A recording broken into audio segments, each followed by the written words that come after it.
Olá, tudo bem com você? Seja muito bem-vindo, muito bem-vinda mais uma vez ao nosso canal EBD, Palavra de Vida para você. Nós estamos estudando na nossa escola dominical a revista que tem como tema o plano de Deus para Israel em meio à infidelidade da nação, as correções dos ensinamentos divinos no período dos reis de Israel. Nós estaremos estudando nesta oportunidade a lição de número 11 para o dia 12 de setembro de 2021. Essa lição tem como tema o reinado de Ezequias. Ezequias significa Jeová fortalece. Amém? Eu sou o professor Edson. Para você que está chegando agora no nosso canal, seja muito bem-vindo. As outras aulas já estão postadas neste canal e também ali no Facebook. Amém? Temos como textual, irmãos, para a nossa lição de hoje: no Senhor Deus de Israel confiou, de maneira que depois dele não houve seu semelhante entre todos os reis de Judá, nem entre os que foram antes dele. Estamos falando de Ezequias. Este texto está lá em 2 de Reis, capítulo 18, no verso de número 5. Nossa verdade prática vem dizendo: Deus sempre ouve e guarda os sinceros de coração, que obedecem e procuram agradá-lo. Aqui, irmãos, eu queria fazer uma parte aqui, ó. Não somente o rei Ezequias deve ou depositou a sua confiança em Deus. A nossa confiança tem que estar no nosso Deus. Amém? Porque é dele que vem as nossas vitórias. É para ele que nós corremos, né? É para ele que nós nos direcionamos, é com ele que nós falamos, para que ele venha, pela sua misericórdia, estar nos socorrendo, que é o que você vai ver no contexto da nossa lição de hoje. Temos como leitura bíblica em classe, lá no livro de 2 Reis, capítulo 18, versículo 1, 2, 3, 13, 28, 29. Também no livro de 2 Reis, capítulo 19, o verso 1, o 5, o 6, o 7, o 15, o 16, o 20 e o 21. Eu sugiro aos irmãos que estejam lendo todo o capítulo 18 e todo o capítulo de número 19. Também peço perdão aos irmãos se a minha voz der uma falhadinha, é porque eu gravo esta aula no final da semana e a semana toda nós já estivemos lecionando ali na escola onde trabalho. Então peço aos irmãos a compreensão e ore pela minha vida, pela minha saúde. Amém? Então, irmãos, nós temos como objetivo geral asseverar que o Senhor ouve a oração dos que o temem. Ou seja, asseverar, assegurar, garantir que Deus ele ouve a oração daquele que os teme. E o que é temer a Deus? Temer a Deus, irmãos, é amar o que Deus ama e abominar aquilo que ele abomina. Lá um pouquinho mais para frente, nós vamos voltar a falar do temor de Ezequias. Aí eu vou trazer uma referência aos irmãos para que nós possamos embasar aqui o nosso conteúdo. Lembrando aos irmãos que cada tópico que nós estudaremos tem o seu objetivo específico e cada tópico também tem os seus subtópicos. Amém? Aqui então, irmãos, nessa parte de introdução da nossa lição de hoje, nós temos que destacar a fé do rei Ezequias. Sua fé não foi superada por nenhum dos reis de Judá. Então aqui, irmãos, nós temos que entender aqui, ó, que Ezequias não dependia de nenhuma aliança com outras nações, porque a bênção de Deus estava sobre ele e era suficiente. Assim, irmãos, somos nós. Não podemos fazer aliança com aquilo que Deus ele não considera dentro da tua palavra. Não podemos fazer aliança com o mundo. Lembra lá da nossa verdade prática? Temos que estar com o nosso coração, irmão, voltado para Deus, um coração sincero. E quem tem o coração sincero, voltado para Deus e para as coisas dele, abomina o mal e abomina certas alianças, certos conchados. Então aqui ainda nessa parte introdutória, o reinado de Ezequias foi um dos melhores de Judá. Seu governo foi reto, justo, honesto e agradável aos olhos do Senhor. Aqui nós podemos já ler 2 de Reis capítulo 18, no verso de número 3, está na nossa leitura bíblica em classe, que diz: e fez o que era reto aos olhos do Senhor, conforme tudo o que fizera Davi, seu pai. Aqui nós podemos ainda dizer que Ezequias, ele foi o quê? O 13º rei ali de Judá. Lembrando aos irmãos que em aulas anteriores, postadas lá na playlist, o plano de Deus, no meu canal aqui, no canal EBD Palavra de Vida para você, nós comentamos em aulas anteriores que no Reino do Sul houveram, alguns reis bons e reis maus. Já no Reino do Norte não teve reis bons, teve só reis maus e muito maus, ou seja, reis péssimos. Nós estamos falando aqui então do Reino do Sul. Aqui então, irmão, nós vamos ver como ponto central da nossa lição de hoje: somos honrados pelo Senhor sempre que permanecemos fiéis e tementes a eles. Nós temos que continuar sendo fiéis a Deus. A Bíblia vai dizer, é bem verdade, que mesmo quando nós somos infiéis, Deus continua fiel, porque Ele não pode negar a si mesmo. Ele continua fiel. E é o nosso dever como cristão, como obedientes à sua palavra, em buscarmos o tempo todo, sermos fiel a Deus, termos fidelidade com Ele. Caminhando, irmãos, para o tópico de número 1, que diz assim: o justo reinado de Ezequias. Não está falando só o reinado de Ezequias, o justo reinado de Ezequias. O que significa justo? Significa reto, significa íntegro. Lembra lá quando Deus falou a Satanás sobre Jó? Homem íntegro, reto, temente a Deus e que se desvia do mal. Então o reinado de Ezequias foi um reinado justo, foi um reinado reto, íntegro, porque ele era reto e justo aos olhos do Senhor. Primeiro subtópico, um rei reformista. O que significa reformista? Reformista significa transformação para melhor, transformação gradativa, ou seja, faz uma coisa, faz outra coisa, sempre buscando uma melhora, uma reforma. Quem faz uma reforma busca uma melhora. Quero lembrar aos irmãos que toda reforma, primeiro ela causa o quê? Uma aparente ali bagunça, um transtorno, não agrada. Você vai fazer uma reforma na sua casa, vai juntar pó, vai juntar poeira, mas e o resultado final?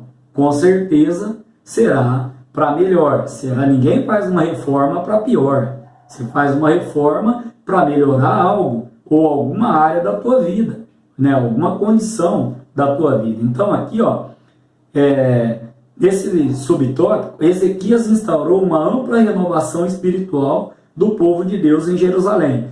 Além de nós citarmos aqui que é uma reforma material, no caso aqui Ezequias estava tratando de uma reforma espiritual. Lá em 2 de Crônicas 29, capítulo 29, do verso 4 ao 11, os irmãos vão encontrar o que ele fez. Dentre essas coisas, essa aliança que ele fez ali com os sacerdotes, os levitas, propôs uma nova aliança com Deus. Olha só, incluía reforma no comportamento, na espiritualidade. Ele mandou destruir os altares pagãos, reabriu as portas do templo, restabeleceu as ofertas e os sacrifícios, restituiu os ofícios sacerdotais, celebrou a Páscoa que há muito tempo não era celebrada. Essas atitudes, irmãos, de Ezequias fez com que nós hoje possamos dizer que ele, através da palavra do Senhor, que ele agradou ao olhar do nosso Deus. E aqui também, irmãos, podemos dizer aqui, lá no verso no capítulo 18, no verso 6 de 2 Reis, fica comigo que no final desta aula, Deus me deu uma palavrinha sobre este versículo. 3 verbos que nós encontramos ali. O verbo chegar, o verbo não se apartar e o verbo guardar.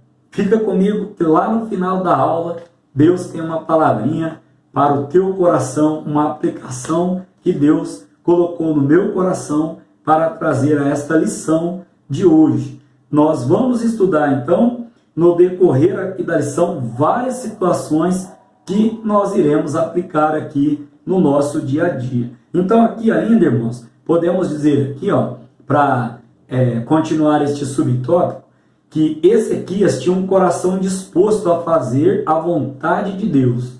E nós sabemos que a vontade de Deus é boa, agradável e perfeita. Quão bom é nós estarmos no centro da vontade de Deus, porque nós agiremos com bondade, nós seremos agradáveis. A palavra do Senhor vai dizer em Colossenses, capítulo 4, no verso 6, que toda palavra que sai da nossa boca tem que ser agradável, temperada com sal, para que saibamos como responder a cada um. Olha, isso aí faz parte da vontade de Deus e perfeita. Amém? Também podemos dizer aqui ainda que Ezequias tinha um coração quebrantado e por isso foi um reformista. Coração quebrantado, uma referência, Salmo de número 51. Amém? Segundo subtópico, a purificação dos lugares sagrados. Com a convocação de Ezequias, os sacerdotes e os levitas se reuniram e se prontificaram a purificar e a santificar a casa do Senhor. Segundo a Crônicas, capítulo de número 29, do verso 3 ao verso de número 5. Aqui eu quero fazer uma aplicação aos irmãos, que nós temos que ter do nosso lado, irmãos, pessoas que somam com a nossa fé, pessoas que somam com a nossa linha de pensamento, né? Imagina aqui o rei Ezequias querendo fazer a boa, a agradável e perfeita vontade de Deus, mas aqueles que estavam do teu lado, do seu lado, melhor dizendo, não tinham a mesma linha de pensamento. Vamos trazer para o dia de hoje. O pastor dirige a igreja. O pastor nomeia os membros, os líderes, melhor dizendo, dos grupos. Imagina se um líder, irmão, não está dentro da palavra e não está dentro da visão do pastor. Não vai dar certo, porque eu creio que o pastor tem a visão de Deus. Deus colocou ele ali como autoridade. Eu creio nisso. A Bíblia diz que toda a autoridade é instituída por Deus. Então, nessa linha de pensamento, Ezequias, ele quando convoca aqui os sacerdotes aqui, de pronto, irmãos, eles se prontificaram a purificar e a santificar a casa do Senhor. Estavam junto com ele ali. Outra coisa que nós podemos aprender aqui, que a purificação foi tão completa que no relato do segundo livro de Crônicas, no capítulo 29, a palavra do Senhor vai dizer, todos, repetida várias vezes no texto, nada ficou de fora. Ou seja, quando a gente fala em purificação, nós estamos falando em santificação. E a santificação é ser melhor hoje do que eu fui ontem e ser melhor amanhã do que eu estou sendo hoje. Uma referência bíblica, peço que você mantenha a sua Bíblia aberta, caneta, para estar anotando aqui as referências, além da revista, as referências que nós trazemos aqui, Hebreus capítulo 12, no verso de número 14. Olha o que diz, um texto bem conhecido dos irmãos. Segui a paz com todos e a santificação, sem a qual ninguém verá o Senhor. Quando nós falamos em purificação, estamos falando o quê? Em nos santificarmos cada vez mais diante do nosso Deus. Amém? Subtópico de número 3. A adoração nacional. A fim de restabelecer o culto a Deus, Ezequias convidou os maiorais da cidade para estarem na casa do Senhor. Segunda Crônicas 29, 20. Aqui, irmãos, o que eu achei interessante foi que Ezequias convocou os maiorais. Eu quero frisar esta linha de pensamento.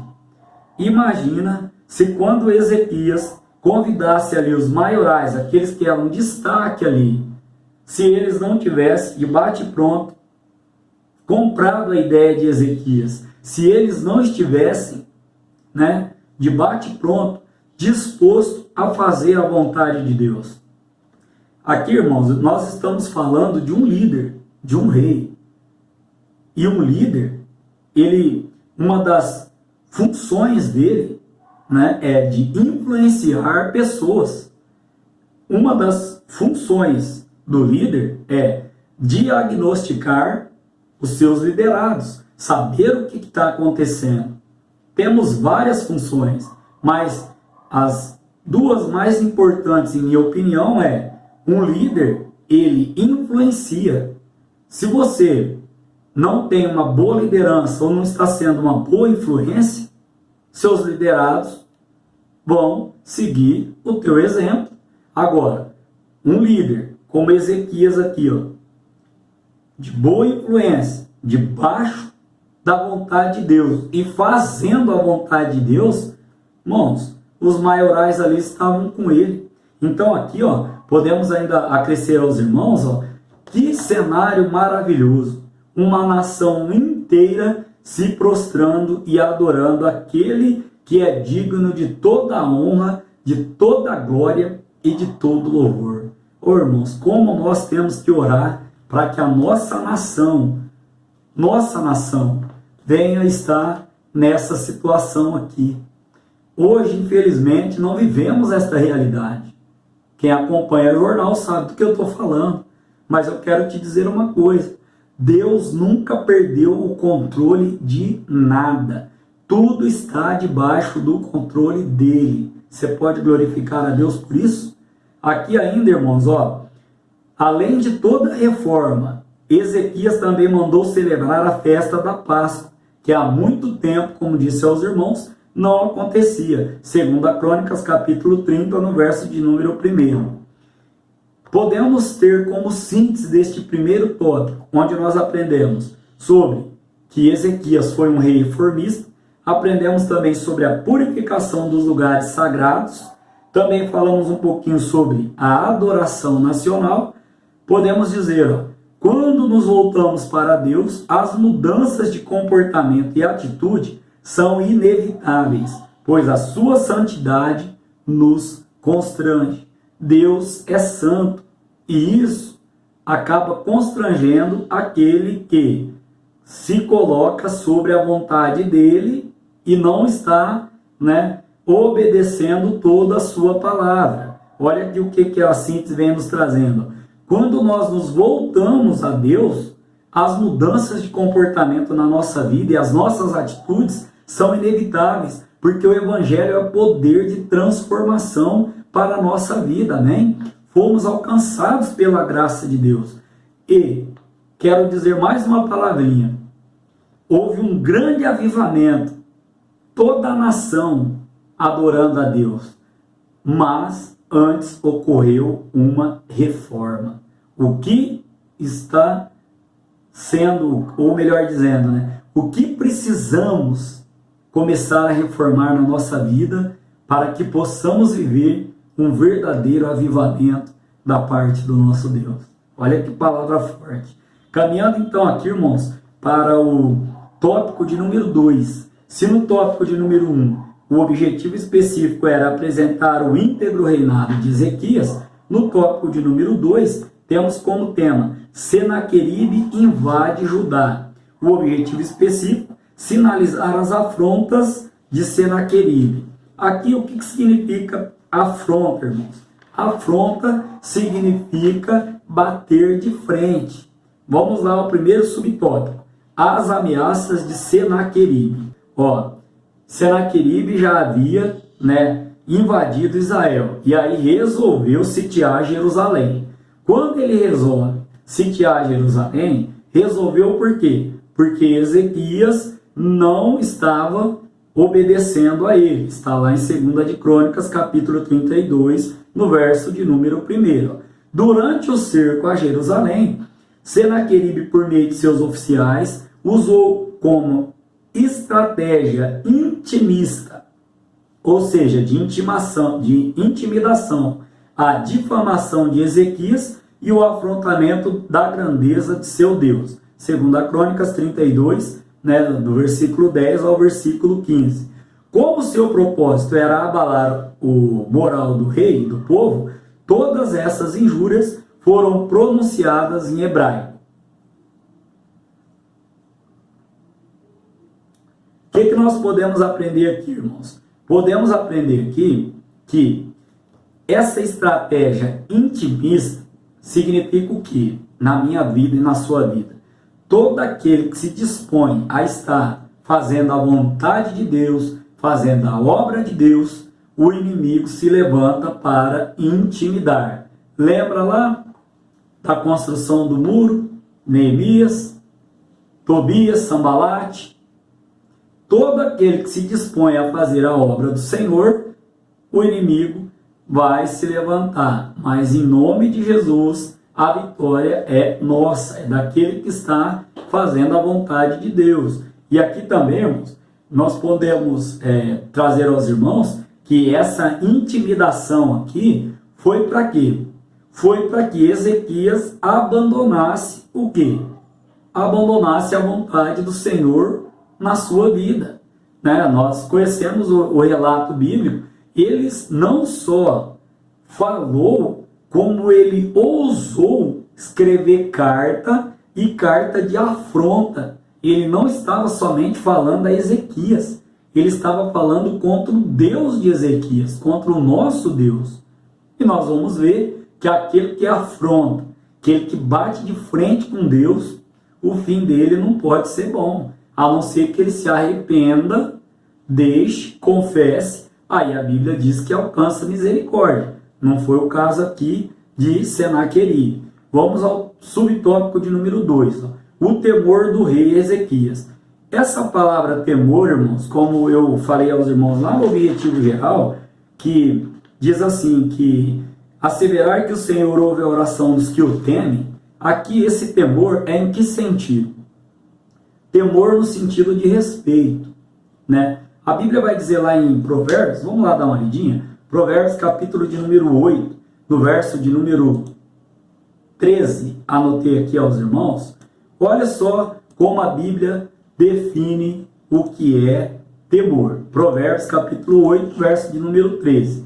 O temor do Senhor é odiar o mal, e a soberba e a arrogância, o mau caminho e a boca perversa. Eu odeio. Então, o temor do Senhor é odiar o mal. Disse aos irmãos anteriormente que esse temor do Senhor aqui é no sentido de respeito. Ezequias respeitava ao nosso Deus. Ou seja, irmãos, vamos tentar entender melhor aqui. Eu não quero que os meus filhos tenham medo de mim. No caso aqui, o temor não é medo.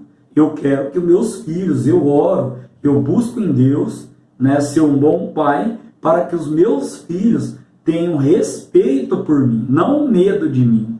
No mesmo caso aqui, Ezequias. Ezequias não tinha medo de Deus. Ezequias temia a Deus. Ezequias respeitava a vontade de Deus. É nesse sentido. Então, as ameaças dos assírios pasmaram Ezequias e o medo se espalhou por toda a corte de Judá. O medo do povo se espalhou pelas ameaças do rei Senaqueribe.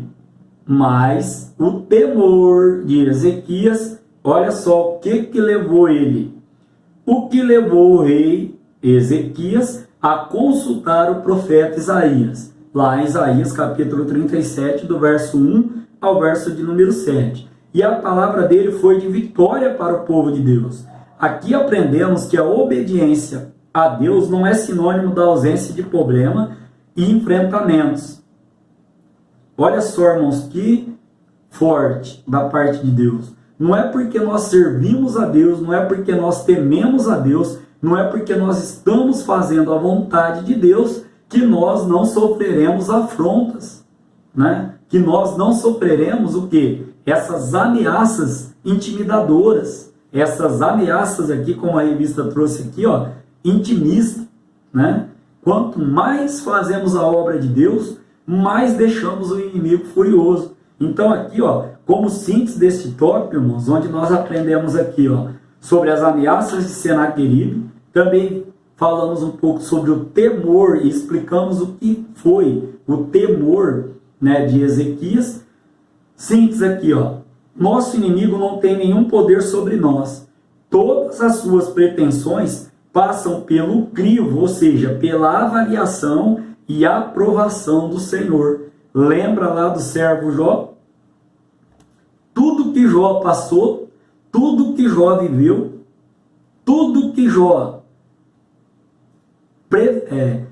viveu ali na sua vida ali, todas as provas, as lutas, tudo debaixo da aprovação e do crivo do nosso Deus. Então, tudo aquilo que eu e você possamos ou estivermos passando está sobre o controle de Deus. O inimigo, ele não tem poder para fazer nada em nossa vida se Deus não permitir. Tudo está sobre a permissão dele. Seja a luta, seja a prova, seja a vitória, o que for, está no controle do nosso Deus. E aqui, ó, nós podemos ainda, irmãos, levar os irmãos, ó, a seguinte síntese aqui, ó.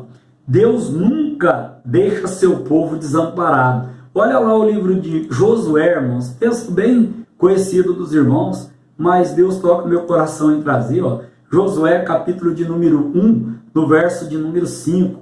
Quero aqui fazer menção à vida de uma irmã que veio aqui, na verdade, irmãs que vieram aqui orar pela minha vida, estavam precisando, irmãos, de uma palavra da parte do nosso Deus, e eu lembro que ela leu esse texto para mim, ó. Ninguém te poderá resistir todos os dias da tua vida.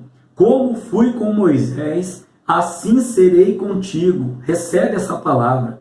Não te deixarei, nem te desampararei, diz o Senhor para a tua vida. Será que esta palavra está encontrando alguém nesta necessidade? Olha só o verso de número 9. Não te mandei eu? Esforça-te e tem bom ânimo. Não temas, nem te espantes, porque o Senhor teu Deus é contigo por onde quer que andares. Oh, glória, amém? Então aqui, irmãos, fechando este tópico de número 2 e caminhando para o tópico de número 3, cujo tema é a oração do rei e o livramento do Senhor. Este tópico tem o seu objetivo específico, que é registrar o fim de Senaqueribe. Olha só o que aconteceu com Senaqueribe por bater de frente, por afrontar o nosso Deus. Vamos lá. Primeiro aqui, ó, a oração do rei e o livramento. Você já agradeceu a Deus pelos livramentos que ele tem te proporcionado? Irmãos, há livramentos da parte do nosso Deus que nós nem ficamos sabendo. Por quê? Porque a Bíblia diz que não vem um fardo mais pesado do que nós possamos suportar. E eu entendo que Deus nem deixa chegar, já nos livra. Antes, é motivo para nós glorificarmos ao nosso Deus. E falando em oração, se Deus ouviu a oração de Ezequias, será que a Bíblia traz algum exemplo, algum texto de como as orações podem ser impedidas da parte do nosso Deus em nos atender? Ou melhor dizendo, o que nós fazemos, ou o que nós podemos fazer para que as nossas orações sejam impedidas? Vamos lá dar uma lidinha em Isaías, capítulo de número 59. Isaías, irmãos, capítulo de número 59. Deus colocou esse texto no meu coração quando eu estava estudando a lição. Isaías 59, versículo 1 e 2. Será que nós podemos fazer, não que Deus não seja poderoso para realizar, mas será que alguma atitude nossa pode fazer com que a nossa oração não seja atendida? Vamos dar uma lidinha na palavra do Senhor.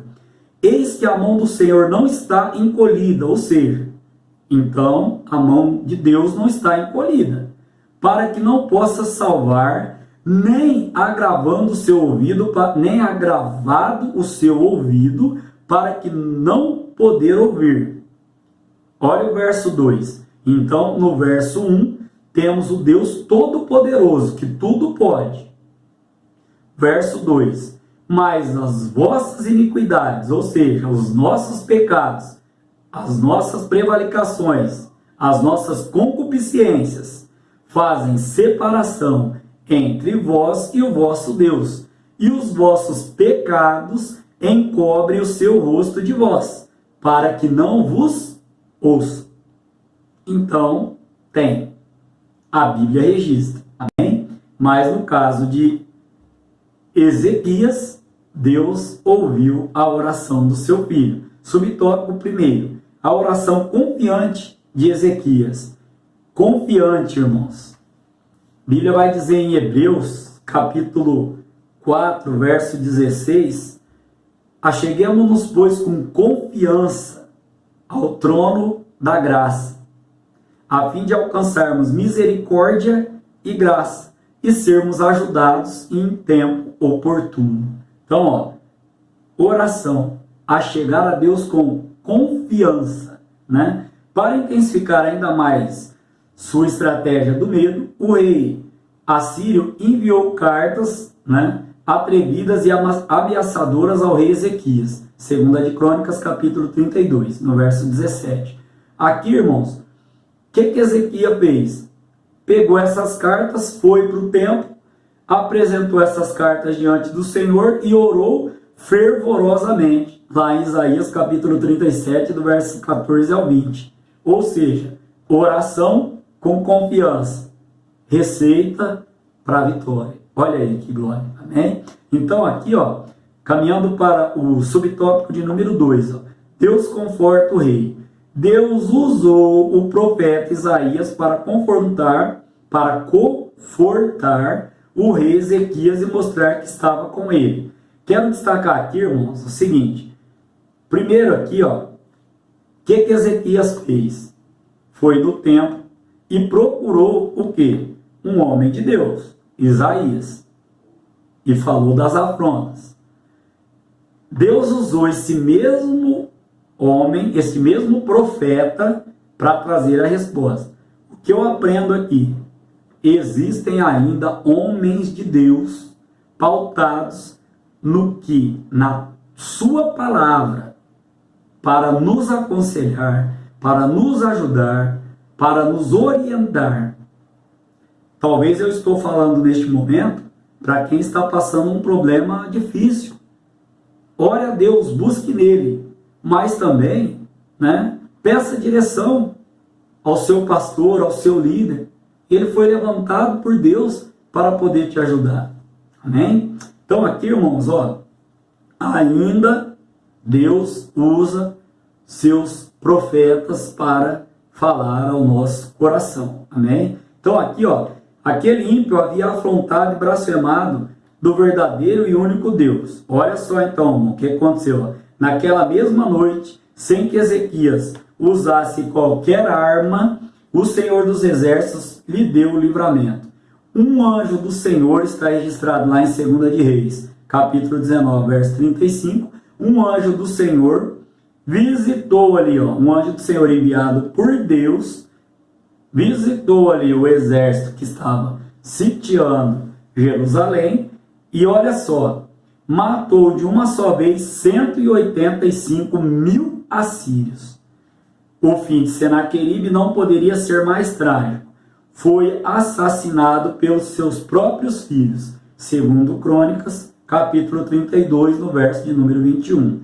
Como síntese, irmãos, deste tópico, onde nós aprendemos sobre o que é uma oração confiante, fervorosa, aprendemos também sobre o conforto que Deus trouxe ao rei Ezequias e é o mesmo conforto que Deus está entregando ao teu coração nesta aula.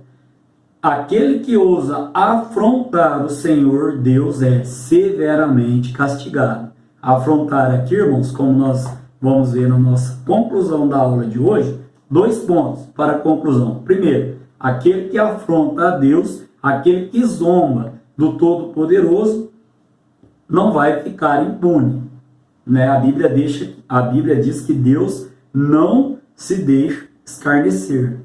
Segundo ponto aqui da nossa conclusão da aula de hoje, qual que é? Deus sempre ouve os sinceros de coração que confiam nele, mesmo diante do medo e da insegurança. Eu disse aos irmãos que eu tinha uma palavrinha de Deus para o final desta aula. 2 de Reis, capítulo 18, no verso 6. A Bíblia vai dizer, porque Ezequias, no caso, se chegou ao Senhor, não se apartou dele e guardou os mandamentos que o Senhor tinha dado a Moisés. Irmãos, uma coisa é chegar e a outra coisa é não se apartar. Ou seja, chegar e ficar junto, ficar com ele ali. Olha que palavra linda, irmãos. Primeiro, nós temos que nos chegar. Chegar significa aproximar. Ou seja, Tiago 4,8 vai dizer o seguinte, que aquele que se achega a Deus, Deus se achega a ele. Então, nós já estamos chegados, já estamos próximos do Senhor. Agora, irmãos, nós temos que batalhar para não nos apartarmos dele pela nossa iniquidade, pelo nosso pecado. Nós temos que ficar juntinho com Deus. Hebreus capítulo 3, no verso de número 12, vai dizer que o nosso coração nunca pode ter o mal para que nós não venhamos nos apartar de Deus. E Salomão também diz, de tudo quanto devemos guardar, guarda o teu coração, porque dele provém os escapes da vida. Um coração quebrantado, Deus não resiste. E o último verbo aqui, então estudamos, verbo chegar, não se apartar e também guardar. Guardar, Provérbios capítulo 7, número 1. A palavra de Deus vai dizer, filho meu, guarda as minhas palavras dentro de ti. Então, irmãos, o que nos faz chegar a Deus? O amor que Ele tem por nós. A fé que, naquele momento, fez com que nós aceitássemos Jesus como nosso Salvador. O que nos faz ficar juntinho com Ele? Ter um coração bondoso, coração quebrantado. E o que nos faz permanecermos? Guardando a palavra de Deus no nosso coração. Amém? Querendo Deus, estaremos aqui para a lição de número 12, onde nós iremos estudar o reinado de Josias. Amém? Que Deus em Cristo Jesus abençoe a sua vida, sua casa, sua família, o seu trabalho e o seu ministério. Amém?